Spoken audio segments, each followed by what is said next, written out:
Hi friends, అందరికీ జై శ్రీరామ్. సీతమ్మను వెతకడానికి లంకలోనికి ప్రవేశించిన హనుమకు కాంచన లంకలో అపురూపమైన భవనాలు, సుందర సరోవరాలు, విశాలమైన మండపాలు, పుష్పక విమానము, పట్టు వస్త్రాలు, పట్టు పానుపులు, వాసనలతో మత్తెక్కించే సువిశాలమైన మండపాలు, నృత్యం, గానం, వాద్యం చేసే ఎందరో స్త్రీలు, నిద్రిస్తున్న రావణాసురుడు, పరమ సాత్వికంగా పద్ధతిగా నిద్రిస్తున్న మండోదరి కనబడ్డారు. సీతమ్మ మాత్రం కనబడలేదు. నిరాశ ఆవహించిన హనుమ రామకార్యం చేయలేని అసమర్థుడిగా భావన చేసుకొని తన రాజుకు అప్రతిష్ట తెచ్చే కంటే ఆత్మహత్య మేలని నిర్ణయించుకున్నాడు హనుమ. ఒక్కసారి రామకథ చెప్పుకొని చచ్చిపోదాం అనుకొని కథ మొదలెట్టగానే విభీషణుడి రామజపం వినపడింది.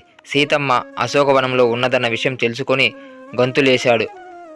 స్తంభాలు ఎక్కి జారాడు, చెట్లు ఎక్కి దూకాడు, తోకను ముద్దు పెట్టుకున్నాడు.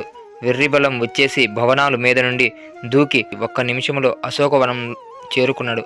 మాసిపోయిన వస్త్రంలో పీక్కుపోయి ఓపిక లేక నీరసతో నిట్టూరుస్తున్న సీతమ్మ దర్శనమైంది.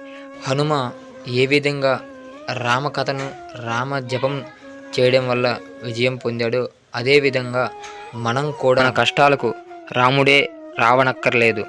రామకథ, రామనామం చాలు. జై శ్రీరామ్, జై హనుమాన్.